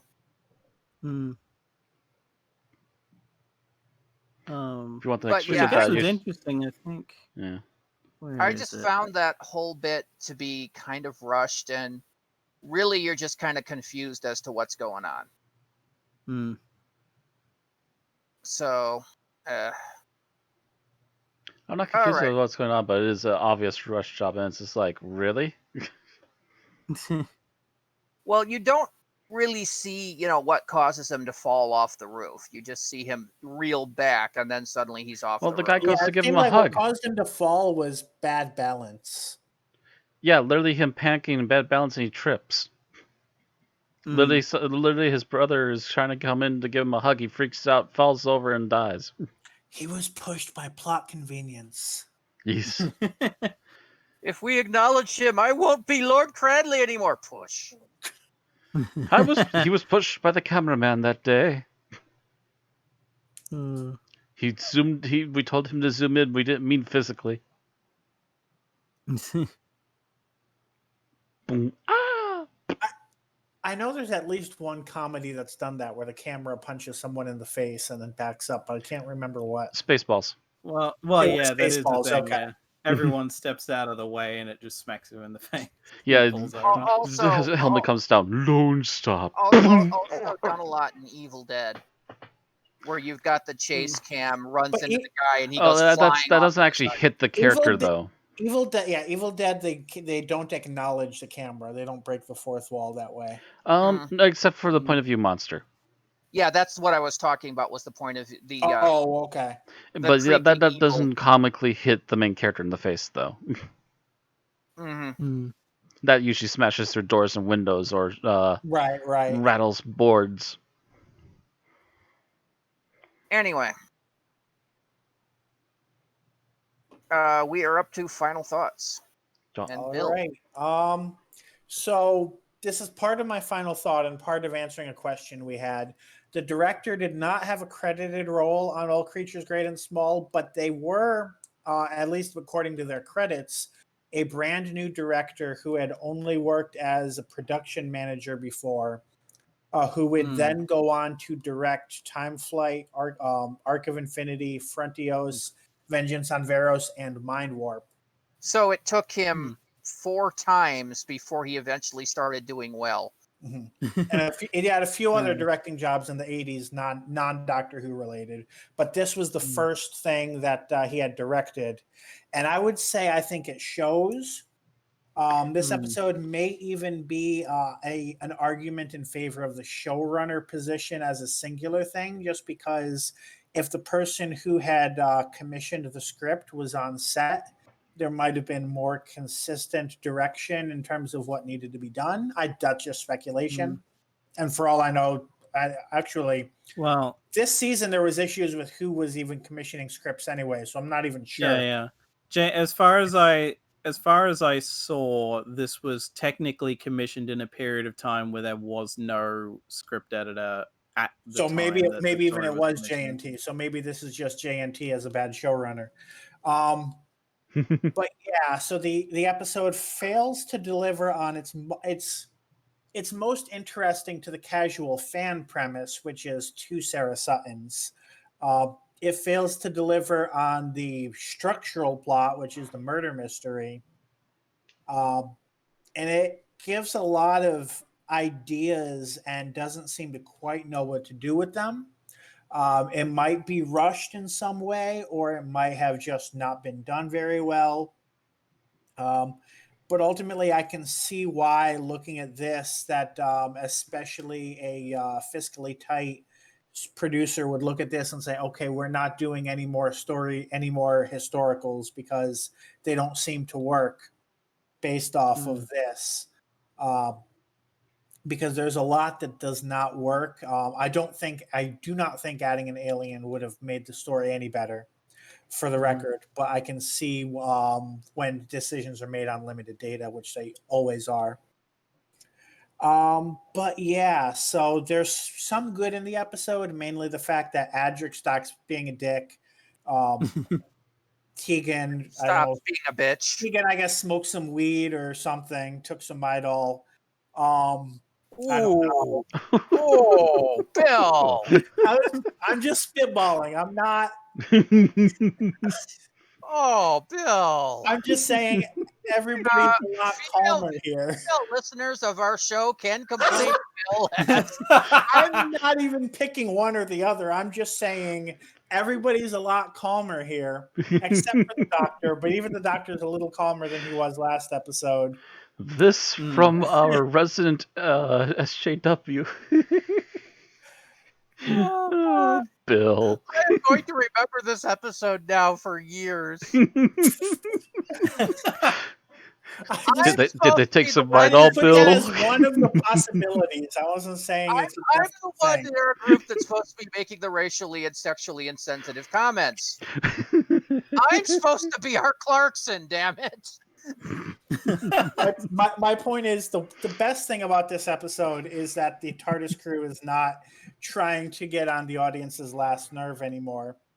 However, it happens in a story that isn't altogether there, and it's really disappointing because I think giving the script another couple of passes and maybe a little bit more rehearsal with the director, that it could have been a really solid thing, but it just was not.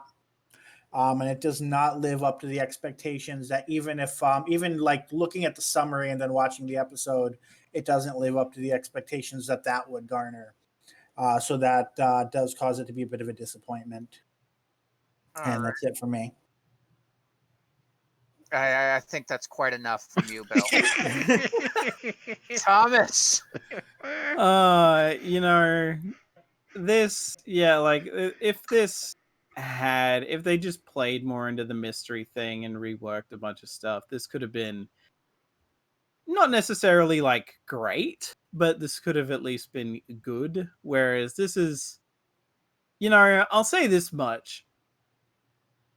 For as forgettable in ways that it is, it's probably better off that it was only 2 parts. Because depending on how they'd handled it, this could have been even worse if it was 4. Instead of actually being improved by fleshing certain things out. You mean it could have been agonizingly boring? Yeah. Like it could have been like Web Planet levels of please end. Episode 1, just cricket. Episode 2, just party. All right. Who wants to play Russian roulette today? Here, I'll go first. I'll take 2 shots. Click, click. But yeah, like this, as much as there's ways you could save this from being so mediocre, it's like, I don't know. It's like, I feel like this is saved from being completely like, well, I wasted my time, just from the performances at least in some cases. But yeah, it does feel like I get where like Peter Davison is coming from, because one of the reasons he doesn't like this is this just doesn't feel like Doctor Who at all. And it's like, yeah, you get rid of the TARDIS being a thing, and you could very easily see most of this plot kind of playing out in like just some random BBC drama. Like, yeah, I kind of get the vibe of that. And, it could have been made to William work. Hartnell has entered the chat. Well, again, like, I feel like those work. Like, you compare this to something like the Romans works, at least predominantly. And that is, like, a pure historical.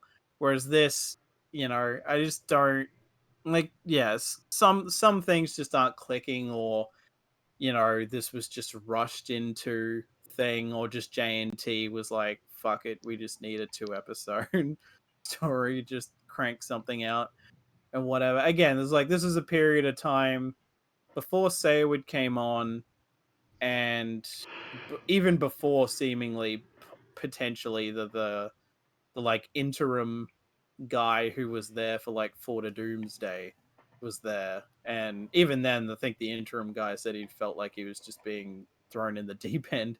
So, honestly, they could have just scrapped this and you wouldn't really lose anything, because like a lot of it really is just like, this feels rushed. This feels like we just need something to fill space before Earthshock. Fuck it, this'll do. Yeah, honestly, just like, there's probably the clip of the cricket match on YouTube somewhere. Just watch that, and and you'll get like that and Tegan dancing, and then you've basically got everything worth getting from this episode.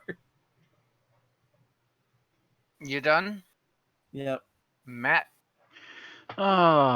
This episode's literally the plastic bag on the wind. It rolls past you, and then it carries on and disappears. It's actually a fairly forgettable episode, but I will say, having just recently viewed it again, I never really hated this episode. I never got why the people hated it so much. I understand the plot is very hack job, and that probably pisses off a lot of people very easily, and I'll agree to that. I will say, though, in its defenses, the characters are actually legitimately acting like the characters should be acting, instead of the, like, almost on everyone's last nerves assholes that they have been for the last previous couple serials. And there's actually some really good moments had with all of them, including Peter Davison finally having, like we mentioned before, some decent Doctor moments to himself. It's just a shame that they're all included in this really short nothing burger of a 2-parter, and it just rolls in, it kind of happens, and then leaves. That everything? Yup. Okay. So I've been doing a little bit of research on the director, Ron Jones, and where he was before. was the series Bergerac. And now that I'm thinking about it, yeah, other than being set in the past, this does actually kind of come off like an episode of Bergerac, which was a police drama. Ah.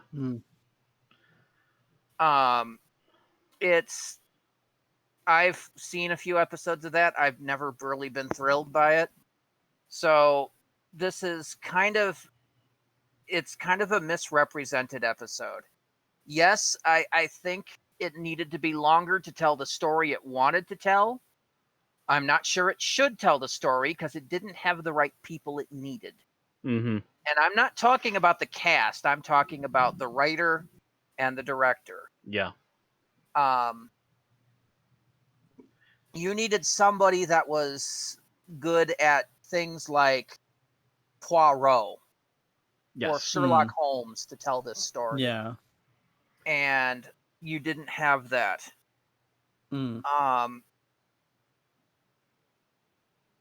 Instead, you got what should have been a murder mystery, and instead you're basically shown the culprit right away, and the rest of it is basically anticlimactic. Or heck, actually, I just happened to think of it. Even someone who was like attuned to Quatermass would have been okay-ish, but not perfect. But it would have done better. For the murder mystery that this should have been, you really wanted somebody that was more. Yeah, there was more mystery than it is murder, but yeah, it's still, but it might have been a little bit better. But they didn't have the people behind it. They had to pare it down from what it was. The characters had a few good moments, but the rest of it is basically just wasted material. It is subpar as an episode for me. It is for me. I repressed almost. Matt and I were talking about this episode earlier today, and all I remembered was the cricket match, and all he remembered was the costumes. No, I remember the cricket match. I was just like, no, you're wrong about the costumes, and you're like, nah. I'm like, yes, it is. Okay, you'll see. Anyway, it's only because the rest of it isn't worth remembering. So let's rate this thing, get it out of the way. Bill, you are right. Yep. So I usually when I rate something a 2 or lower, it's something that's actively made me angry, which I don't think this episode did. So the only reasonable vote is a 2.5. all right. Thomas. Yeah, I'm pretty much gonna have to agree with that. Normally I was like, could I maybe justify giving this a 3 because it's mostly just mediocre and not outright like horrible. But then I was like, fuck it. Yeah, so I'll give it a 2.5 as well. Matt? I'm nice enough to give it a 3. Mediocre. And I'm going to give it a 2. Because I said it was subpar. I usually give anything that makes me angry between a 1 and a 2. So, unless there's some really decent stuff in there, and there wasn't in this, so it's just this doesn't make me angry. It just makes me sad. So between that averages out to a 2.5, which in our rankings will put it way at the bottom of our lists at 327 out of 358 things reviewed. It's only on par with one other thing. And that's after we've done the bad and the ugly. Yep, that is on par with the Santaran Experiment. It is better than Time Flight, The King's Demons, The Impossible Astronaut, Day of the Moon, Listen, Let's Kill Hitler, A Christmas Carol, and is not as good as Daleks in Manhattan, Evolution of the Daleks, The Caretaker, Marco Polo, and again, that one's only rated low because of lack of visuals, Time and the Ronnie, and the Smugglers. So there you have it. 327 out of 359 things reviewed. That is all we have to say about Black Orchid. So let us know in the comments below, were we fair to Black Orchid? Do you think we missed something and didn't give it a proper shake? Or do you think that we were too nice and should have really hit it with the book? Don't forget to like or dislike the video if you feel either of those things. And make sure you're subscribed on YouTube or following on Twitch to keep getting our new podcasts every week. All right, next week we go to the only remaining unreviewed episode in the Fifth Doctor's second season. I'm not the one who's so far away when I feel the snake bite enter my veins. It's Snake Dance. Written by Christopher Bailey and starring Peter Davidson as the Doctor, Sarah Sutton as Nyssa, and Janet Fielding as Tegan Jovanka. Notice the lack of Adric. See you next week. Lower than Daleks take Manhattan. Oof. Yep.